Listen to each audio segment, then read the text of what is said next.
മഹാഗുരു ശരണം.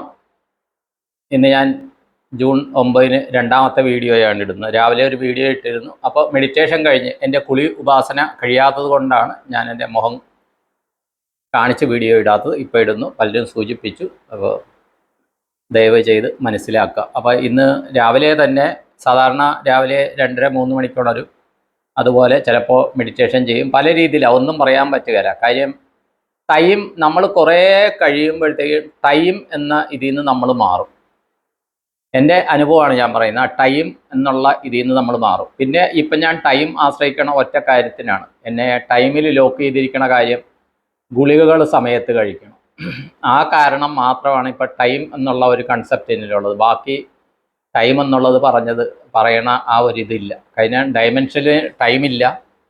പല കാര്യങ്ങൾക്കും ടൈം എന്നുള്ള ഇതിൽ നിന്ന് നമ്മുടെ ബോധമെല്ലാം ടൈമിൽ നിന്ന് മാറും പോകെ പോകെ.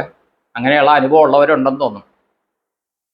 ഒരു പക്ഷേ പൂർണ്ണമായിട്ടും ശരിയായിരിക്കാം, എനിക്ക് മാത്രമുള്ള ശരികളുമായിരിക്കാം, എന്തുവാകട്ടെ. അപ്പോൾ ഇന്ന് രാവിലെ കുറേയധികം ഇൻഫർമേഷൻസ് പാസ് ചെയ്തു. ഇനിയും കുറേയധികം ഇൻഫർമേഷൻസ് പാസ് ചെയ്യാനുണ്ട്. അതിലെ ഒന്നാണ് യക്ഷി ഗന്ധർവൻ എന്നുള്ളത്. ഇത് പറയാൻ കാര്യം എന്താണെന്ന് വെച്ച് കഴിഞ്ഞാൽ, നമ്മുടെ ശിവസ്വരൂപ യോഗി. അപ്പോൾ ശിവസ്വരൂപ യോഗിയുടെ സമാധി സ്ഥലത്ത് പോകണമെങ്കിൽ പോസിറ്റീവ് ആയിരിക്കണം. എന്തെങ്കിലും പോസിറ്റീവ് അല്ലാത്ത സോളിൻ്റെ എഫക്റ്റ് നമ്മളിലുണ്ടെങ്കിൽ അവിടേക്ക് ചെല്ലാൻ പറ്റുകയില്ല. അത് പലർക്കും ഇതുണ്ട്. കൂടാണ്ട് സുനിലേട്ടനെ പോലും ചിലയിടത്ത് പോകാനായിട്ട് സമ്മതിക്കുന്നില്ല.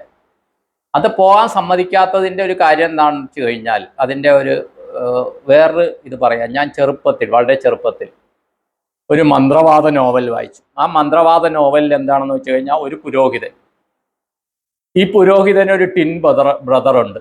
അപ്പോൾ ഈ പുരോഹിതൻ ഒരിടത്ത് പുരോഹിത വൃത്തി ചെയ്ത് കഴിയുകയാണ്. അപ്പോൾ അവിടെ ആകസ്മികമായിട്ട് രാത്രിയിൽ, അപ്പോൾ കുറേ വർഷങ്ങൾക്ക് മുമ്പ് വായിച്ചതാണ്. അപ്പോൾ ഇന്നത്തെ പോലെ വെളിച്ചത്തിൻ്റെ സൗകര്യം, സ്ട്രീറ്റ് ലൈറ്റും ഒന്നും ഇല്ലാത്ത ഇതായിരിക്കും. ഒരു ഒറ്റപ്പെട്ട സ്ഥലമാണ്. പക്ഷേ ജനങ്ങൾ കുറേ വരുന്ന ഒരു ദേവാലയമാണ്. ഒരു പക്ഷേ ഈ കേൾക്കുന്ന ചിലർ ഈ നോവൽ വായിച്ചു കാണും. അപ്പോൾ അവിടെ ഒരു രാത്രിയിൽ ഇദ്ദേഹത്തിൻ്റെ ട്വിൻ ബ്രദർ വരികയാണ്. പിന്നെ ആ ട്വിൻ ബ്രദർ ആ രാത്രിയിൽ അപ്രത്യക്ഷനാകുന്നു. പിന്നെ ആ പുരോഹിതൻ സാധാരണ പോലെ പൂജകൾ തുടരുന്നു. അതിൽ കുറേ കഴിയുമ്പോൾ അവിടെയുള്ളവർക്ക് ചില അസ്വാഭാവികതകൾ ഫീൽ ചെയ്യുന്നു. അത് വന്നപ്പോഴത്തേക്ക് അവരതിൻ്റെതായ അതീന്ദ്രിയ സിദ്ധികളുള്ളവരെ കൊണ്ട് അന്വേഷിച്ചപ്പോൾ സംഭവിച്ചെന്താണെന്ന് വെച്ച് കഴിഞ്ഞാൽ, ഈ ട്വിൻ ബ്രദർ വന്നിട്ട് അദ്ദേഹം മാന്ത്രിക വൃത്തികൾ ചെയ്യുന്ന ഒരാളായിരുന്നു. സ്വാർത്ഥ കാര്യങ്ങൾക്ക് എന്ന് പറഞ്ഞാൽ ഇതിൻ്റെ അധിപതിയാകണമെന്ന് പറഞ്ഞു. എല്ലാം കയ്യിലൊതുക്കണം, അധികാരം, സമ്പത്ത് എല്ലാം കയ്യിലൊതുക്കണം. എല്ലാ തലത്തിലും സാമ്പത്തികം, അധികാരം, സ്ത്രീകൾ, അങ്ങനെ എല്ലാം കയ്യിലൊതുക്കണം എന്നുള്ള ഇത് വന്ന്. അപ്പോൾ ആ രീതിയിലും ചില പരാതികൾ ആ ആരാധന കേന്ദ്രത്തെ അനുബന്ധിച്ച് വന്നതുകൊണ്ടാണ് ആൾക്കാർക്ക് സംശയം വന്നത്. കാര്യം ആദ്യത്തെ പുരോഹിതനിൻ്റെ സ്വഭാവം പൂർണ്ണമായിട്ടും മാറിയതായിട്ട് ആൾക്കാർക്ക് ഫീൽ ചെയ്തു. അന്വേഷിച്ചപ്പോഴാണ് ആദ്യത്തെ പുരോഹിതൻ അദ്ദേഹത്തിൻ്റെ ട്വിൻ ബ്രദറിനെ വധിച്ച് അവിടെ കുഴിച്ചിട്ടതിന് ശേഷം അദ്ദേഹത്തിൻ്റെ ആ കാര്യങ്ങൾ ഇദ്ദേഹം ചെയ്യുമായിരുന്നു. പിന്നെ ഇദ്ദേഹത്തെ മാന്ത്രിക കർമ്മങ്ങളിലൂടെ ബന്ധിക്കുകയായിരുന്നു. കാര്യം ഡ്രാക്കുളയുടെ എഫക്റ്റുമായിട്ട് ബന്ധപ്പെട്ട ഒരു നോവലായിരുന്നു. നടന്നതാണോ എന്താണെന്നറിയില്ല. അപ്പോൾ എന്തോ ആകട്ടെ.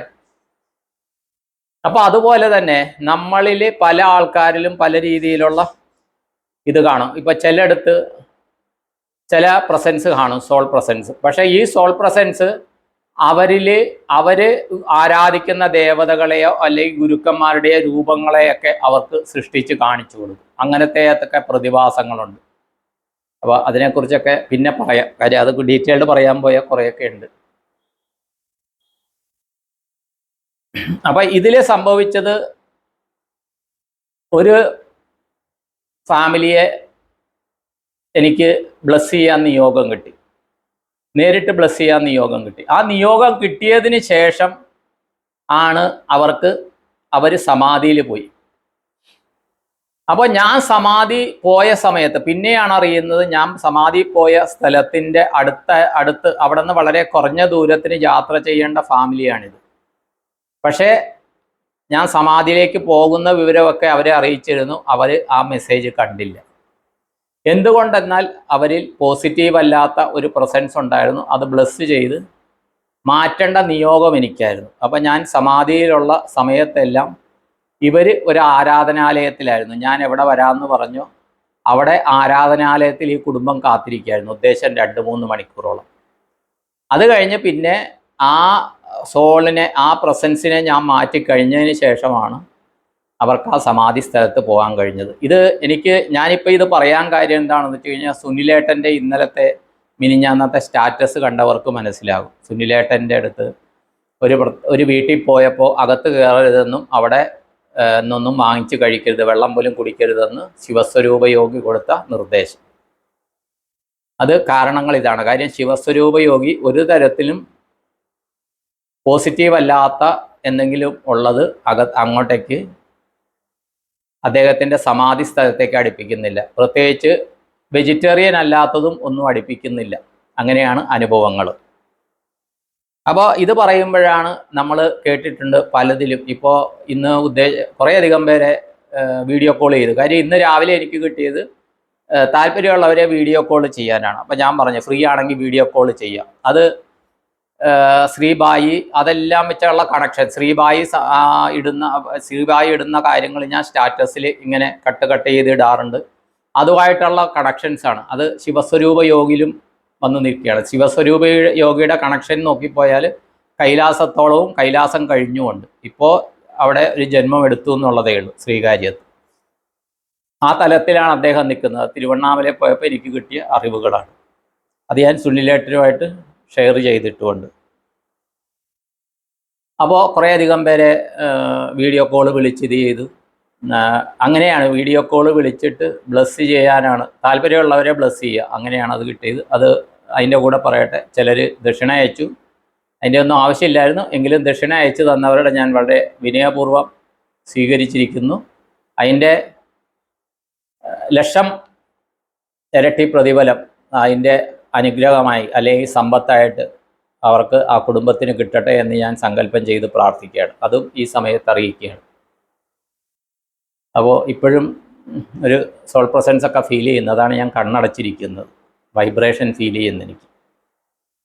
അപ്പോൾ ഈ യക്ഷി ഗന്ധർവൻ എന്ന് പറയുന്നത്, ഞാൻ അന്ന് ബ്ലസ് ചെയ്തു എന്ന് പറയുന്നത് ഇതുപോലെ ഒരു യക്ഷി. അപ്പോൾ പലരും വടയക്ഷി എന്ന് കേട്ടിട്ടുണ്ട്. ഈ വടയക്ഷിയുടെ കൂടെ ഗന്ധർവൻ കാണും. എന്തുകൊണ്ട് ഗന്ധർവനെക്കുറിച്ച് ഞാൻ പറയുന്നില്ല എന്ന് വെച്ച് കഴിഞ്ഞാൽ, ഈ ഗന്ധർവൻ എന്ന് പറയുമ്പോൾ എല്ലാവരും കണക്ട് ചെയ്യുന്ന ഞാൻ ഗന്ധർവനിലെ നല്ല സൽസ്വഭാവിയും ഇതുമായിട്ടുള്ള ഗന്ധർവനെ ആയിരിക്കും.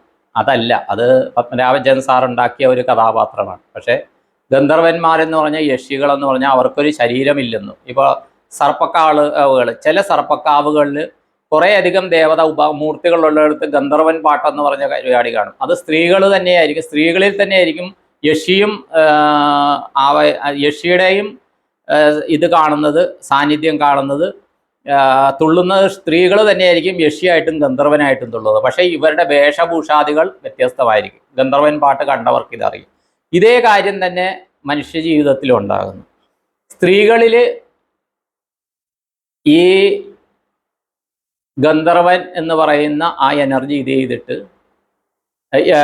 സ്ത്രീകളിൽ ഈ വടയക്ഷി എന്ന് പറയുന്ന, യക്ഷി എന്ന് പറയുന്ന അതിലെ എന്താണ് ലൈംഗികത്വര ഉള്ള ആ ഒരു എനർജിയാണ് വടയക്ഷി എന്ന് പറയുന്നത്. അത് അതിൽ ആ ശരീരത്തിൽ വന്നിട്ട് അതിലേക്ക് അവരുടെ കുടുംബ ബന്ധങ്ങളിൽ താളപ്പഴകൾ ഉണ്ടാകുകയും, പക്ഷേ അതോടൊപ്പം തന്നെ ഇവർക്ക് ഇങ്ങനെ ഈ ഒരു അനുഭവം, ആ ഒരു എന്താണ് നമ്മുടെ ഫിസിക്കൽ ഇതിൻ്റെ അനുഭവങ്ങൾ ഉണ്ടാകുകയും ചെയ്യുന്നു. പലർക്കും ഇത് ഫീലായിട്ടുണ്ട്. കാര്യം എന്താണെന്ന് വെച്ചാൽ, വടയക്ഷി സാന്നിധ്യം സ്ത്രീകളിൽ വന്നിട്ട് ഗന്ധർവൻ്റെ എനർജിയാണ് അവിടെ പ്രവർത്തിക്കുന്നത്.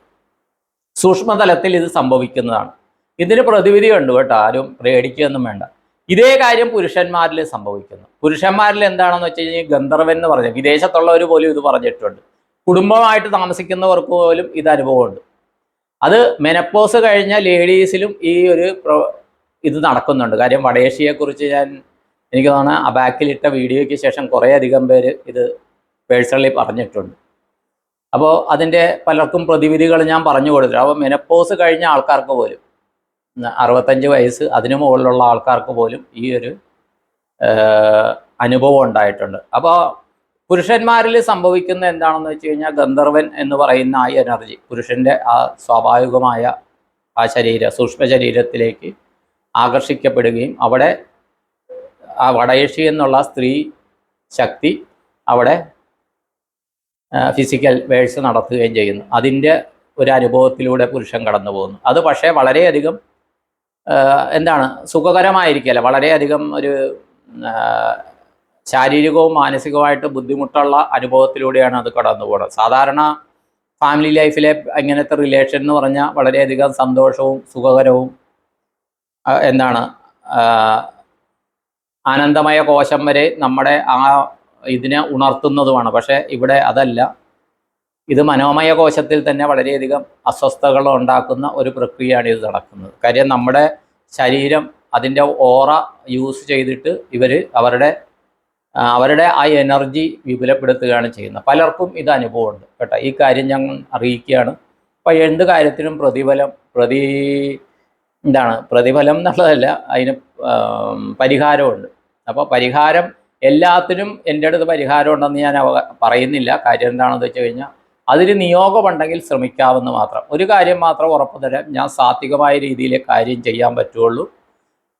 2, നിങ്ങളുടെ ഉപാസന, നിങ്ങളുടെ കുടുംബദേവതകൾ, കുലദേവതകൾ, ഉപാസനാമൂർത്തി, ഗ്രാമദേവതകളൊക്കെയാണ് ആ എനർജിയിൽ ആക്ട് ചെയ്യുന്നത്. എൻ്റെ ഉപാസനാമൂർത്തികളുടെ വഴിക്ക് ഞാനിത് ചെയ്യുന്നു, അവിടത്തത് ആ വഴിക്ക് റിസൾട്ട് കിട്ടുന്നു. കാര്യം ഇന്ന് വിദേശത്ത് നിന്ന് 2-3 പേര് സംസാരിച്ചിരുന്നു. അപ്പോൾ സംസാരിച്ചപ്പോൾ ഏതോ ഒരാളോട് ഞാൻ പറഞ്ഞു കാര്യം എന്ന് വെച്ച് കഴിഞ്ഞാൽ അവരുടെ ചില പ്രശ്നങ്ങൾ. അപ്പോൾ ചിലർ ചില ദീക്ഷകൾ എടുക്കും. അത് ദീക്ഷകൾ ചിലപ്പോൾ അത് കറക്റ്റായിട്ട് ചെയ്യാണ്ട് വന്നാൽ, ശാക്തേയ മൂർത്തികളുടെ ആണെങ്കിൽ വളരെയധികം ബുദ്ധിമുട്ട് വരും. അത് കൃത്യമായിട്ട് ചെയ്യണം. സാത്വിക മൂർത്തികളുടേതാണെങ്കിൽ കുഴപ്പമില്ല, ശാക്തേയ മൂർത്തികളുടെ ആണെങ്കിൽ അത് കറക്റ്റ് ചിട്ടയോടെ ചെയ്യേണ്ട കാര്യങ്ങളാണ്. അപ്പോൾ അവരോട് പറഞ്ഞത് കാര്യം എന്താണെന്ന് വെച്ച് കഴിഞ്ഞാൽ, ഞാനിത് പറയുമ്പോൾ ആ എനർജിയുടെ സ്വാധീനം എന്നീ വരുന്നു കേട്ടോ. അതുകൊണ്ടാണ് ഞാൻ ഈ കണ്ണടച്ച് പറയുന്നത്. ഇടയ്ക്ക് കണ്ണ് തുറക്കുമ്പോൾ തന്നെ കണ്ണിതാകുന്നു. അപ്പോൾ അവരോട് പറഞ്ഞതെന്താണെന്ന് വെച്ച് കഴിഞ്ഞാൽ, ഇവിടെ നിന്ന് ഞാൻ നിങ്ങൾക്കൊരു പോസ്റ്റ് അയക്കുകയാണെങ്കിൽ ഞാൻ ഉള്ള ആ ഭാഗത്തെ ഇവിടുത്തെ ഇന്ത്യ പോസ്റ്റിൻ്റെ സംവിധാനം ഉപയോഗിക്കുകയും വിദേശത്ത് അയക്കുമ്പോൾ വിദേശത്തെ ഏതാണോ അവിടെ പോസ്റ്റൽ സേവന കേന്ദ്രം ഉള്ളത് അങ്ങനെ കൂടെ റിസൾട്ട് കിട്ടുകയും ചെയ്യുന്നു. ഇതും അതുപോലെയാണ് സംഭവിക്കുന്നത്. എൻ്റെ ഉപാസനാമൂർത്തികളിലൂടെ ഞാനത് അവർക്ക് വേണ്ട ഇത് നിയോഗം ഉണ്ടെങ്കിൽ മാത്രം അതിന് സങ്കല്പം കൊടുക്കുകയും അത് ഉപാസനാമൂർത്തികൾ ഗുരുക്കന്മാരുടെ അനുഗ്രഹം കൊണ്ട് ആ സങ്കല്പം വർക്ക് ചെയ്യുകയും അത് അവരുടെ വിശ്വാസമനുസരിച്ച് അവരുടെ ഉപാസനാമൂർത്തികൾ ഏതൊക്കെ ദേവതകളാണോ അത് അവിടെ ഫലപ്രാപ്തി നൽകുകയും ചെയ്യുന്നു. ഇന്ന് ആരുടെയോ കാര്യത്തിന് വിദേശത്തിരിക്കുന്നവരുടെ കാര്യത്തിൽ തേങ്ങ വെച്ച് എനർജി നോക്കിയത് ഭയങ്കരമായിട്ട് വർക്ക് ചെയ്തതുമാണ്. അതും പറയുന്നു, അതും വീഡിയോ കോളിലാണ് ചെയ്തത്. അപ്പോൾ ഈ ഒരു കാര്യം പറഞ്ഞുകൊണ്ട് ഇന്നത്തെ എൻ്റെ ഉപാസനയുടെ പുണ്യം എന്നെ കാണുന്ന കേൾക്കുന്ന എല്ലാവർക്കും അവരുടെ കുടുംബാംഗങ്ങൾക്കും ദീർഘായുസ്സായി ലഭിക്കുവാനുള്ള സങ്കല്പം, പൂർണ്ണ ആരോഗ്യം ലഭിക്കുവാനുള്ള സങ്കല്പം, ആശുപത്രിയിൽ കിടക്കുന്ന പ്രത്യേകിച്ച് നടക്കാനായിട്ട് ബുദ്ധിമുട്ട് അല്പം ഇതായിട്ട് കിടക്കുന്നവരുണ്ട്. അപ്പോൾ അവരെത്രയും പെട്ടെന്ന് ആരോഗ്യവാന്മാരായി ഡിസ്ചാർജായി വീട്ടിൽ പോകുവാനുള്ള സങ്കല്പം ചെയ്യുന്നു. അതുപോലെ വീടുകളിലുള്ളവർ പൂർണ്ണ ആരോഗ്യവാന്മാരായി പൂർണ്ണമായിട്ട് ശാരീരിക ചലനങ്ങളോടെ നടക്കുവാനുള്ള ആരോഗ്യം കിട്ടുവാൻ സങ്കല്പം ചെയ്യുന്നു. എല്ലാവർക്കും ധനധാന്യ സമൃദ്ധി ഉണ്ടാകുവാൻ സങ്കല്പം ചെയ്യുന്നു. എല്ലാ വീട്ടുകളിലും ഐശ്വര്യം, സമൃദ്ധി, ഐക്യമത്യം, സമാധാനം, സന്തോഷം ഉണ്ടാകുവാനായിട്ട് സങ്കല്പം ചെയ്യുന്നു. അതുപോലെ തന്നെ ഓരോരുത്തരും ചെയ്യുന്ന ഉദ്യോഗം, വ്യാപാരം, ബിസിനസ്സിൽ ഉത്തരോത്തരം അഭിവൃദ്ധി ഉണ്ടാകാൻ സങ്കല്പം ചെയ്യുന്നു.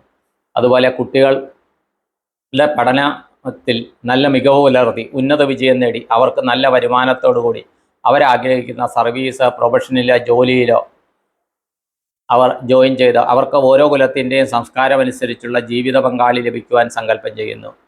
കുട്ടികളുടെ പഠനസ്ഥലത്തോ പഠനാവശ്യത്തിന് താമസിക്കുന്നിടത്തോ അല്ലെങ്കിൽ പഠനാവശ്യത്തിന് മറ്റു കാര്യങ്ങളിലോ കുട്ടികൾ ചെയ്യുന്ന യാത്രകളിൽ അവർക്ക് പൂർണ്ണ സുരക്ഷിതത്വം കിട്ടുവാനായിട്ട് സങ്കല്പം ചെയ്യുന്നു. അതുപോലെ ഓരോരുത്തരുടെയും വീടുകളിലാകട്ടെ, ജോലി സ്ഥലത്താകട്ടെ, ബിസിനസ് വ്യാപാര സ്ഥലങ്ങളിലാകട്ടെ, യാത്രകളിലാകട്ടെ, എന്ത് കാര്യത്തിലും പൂർണ്ണമായിട്ട് അവർ സുരക്ഷിതരായിട്ടിരിക്കുവാനായിട്ട് ഞാൻ സങ്കല്പം ചെയ്യുന്നു.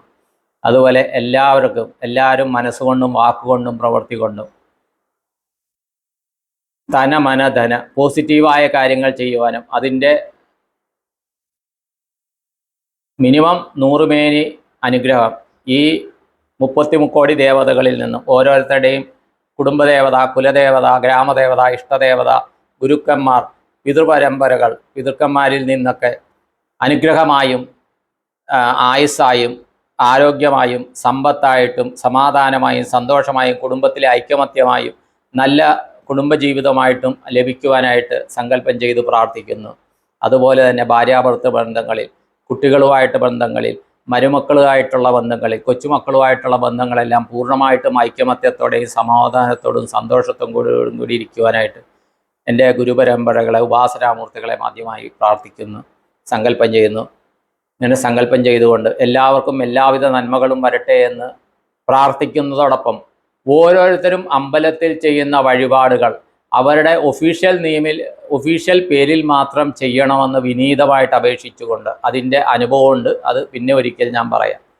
ഒഫീഷ്യൽ പേരിൽ മാത്രം ചെയ്യണമെന്നും എനിക്കാണെങ്കിലും ഫോട്ടോയും പേരുമൊക്കെ അയച്ചു തരുമ്പോൾ അത് ഒഫീഷ്യലായിട്ടുള്ള പേരായിരിക്കണമെന്ന് വിനീതമായി അപേക്ഷിച്ചുകൊണ്ട് എല്ലാവർക്കും, എന്നെ കാണുന്ന കേൾക്കുന്ന എല്ലാവർക്കും എല്ലാവിധ നന്മകളുണ്ടാകണമെന്നും എല്ലാവിധ സന്തോഷത്തോടെയും സമൃദ്ധിയോടെയും എല്ലാവരും ജീവിക്കണമെന്ന് എൻ്റെ ഗുരുപരമ്പരകളോട്, ഉപാസനാമൂർത്തികളോട്, ഇഷ്ടദേവത, കുലദേവത, ഗ്രാമദേവത എല്ലാം പ്രാർത്ഥിച്ചുകൊണ്ട് സങ്കല്പം ചെയ്തുകൊണ്ട് നിർത്തുന്നു. എല്ലാവർക്കും നന്ദി, നമസ്കാരം. All the best, all. Thank you all. നിങ്ങളുടെ സ്വന്തം ശ്രീനിവാസപ്പൻ.